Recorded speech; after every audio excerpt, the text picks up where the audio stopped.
Good afternoon, modeller. Welcome back to The Shed. I hope you're all well today and that you enjoyed the last video that we posted. Thanks very much for all the comments. Thanks very much for spreading the word. Much appreciated. This afternoon we're going to do something a little different. We're going to show you a very simple, easy to use technique that can be brought into play whether you are an absolute beginner or whether you're an experienced modeller. It can be used across everything. You can use it for aircraft, armour, ships, boats, everything that you want to build. So what this technique involves is one of these. This is a marker pen.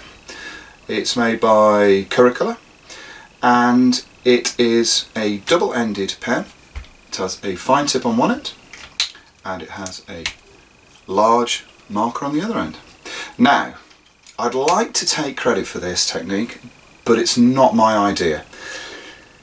This was shown to me by a good friend of mine, Tom Morgan. Tom is a Canadian modeller who produces the most exquisite scratch build subjects. He can build like you wouldn't believe. Absolute dream. He showed me this a couple of years ago and I've been using it ever since. So thanks, Tom. Now, these pens can be bought pretty much anywhere. They're not made by model making companies. This one I bought in Hobbycraft. No, I didn't buy this in Hobbycraft. I was bought this in Hobbycraft. I'm really sorry, Tom.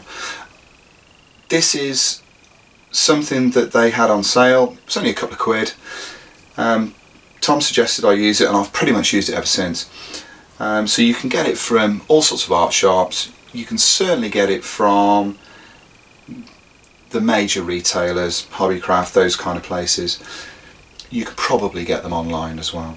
So this is the core of this idea, and as you'll see over the next few minutes, it's really straightforward, really simple, but it is one of those techniques that once you've used it, you'll wonder how you didn't use it before and how its simplicity makes you wonder why you didn't come up with the idea. I certainly wish I'd come up with the idea, but Tom showed me the way and I'm really grateful to him for this. It's a really cool thing. You're gonna love it.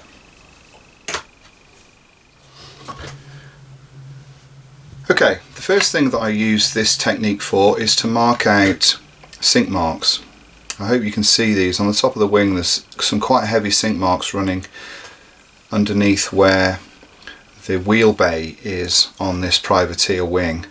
So what I do with the pen to begin with, just so that I keep an idea of where these marks are, is that I fill them in with the thin end of the pen, not the thicker marker, and all I do is I just run the pen inside the sink mark and it gives me a nice clear view of the work that's going to be involved in sanding this down. Now, I probably will fill these, but as I'm removing all of the surface detail on this model anyway, I may try and just sand this out. And so I will know that I've sanded enough of the plastic away to make the surface smooth when all of this orange ink disappears.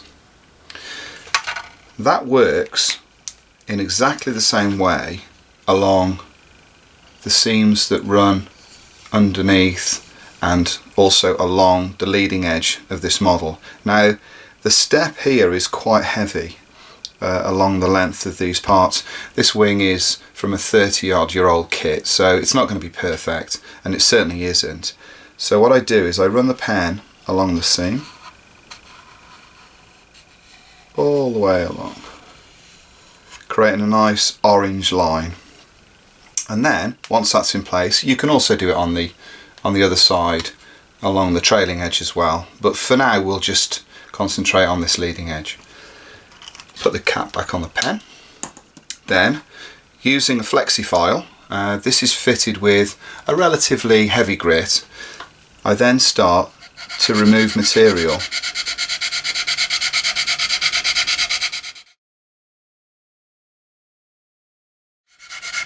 And I keep going until the orange ink that I've put on there starts to disappear.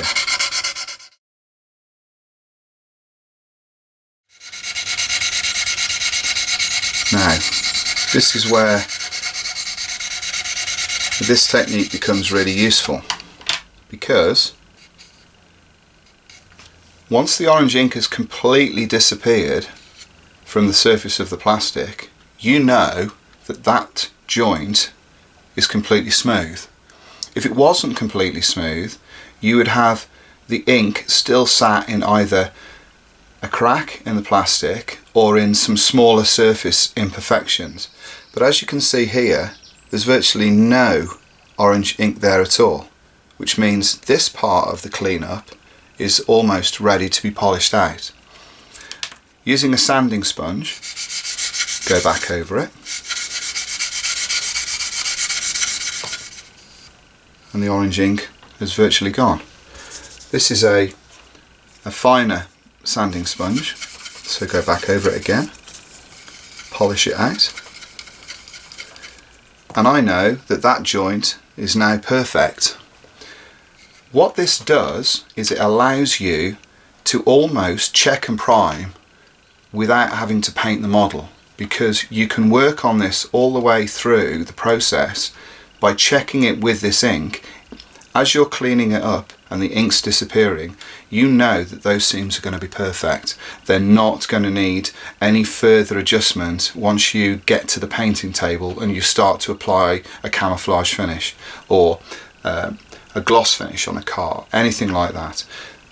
So you can see that further along here there's still a joint to be dealt with. You can still see the trace of the orange. Here that orange has disappeared. You know this part's perfect, you know this part needs work, and all the way along to the end of the wing. It's a really, really simple, effective way of checking your work as you progress, and that means that when it comes to final construction, you know that you don't really need to prime the model to check for flaws, because you've checked them as you've been working on the model. Well, there you go, a nice simple technique for you all to have a go at, showing that sometimes the most effective ideas are often the easiest, and this one was made all the more easy thanks to a simple, cheap, easy to buy orange pen.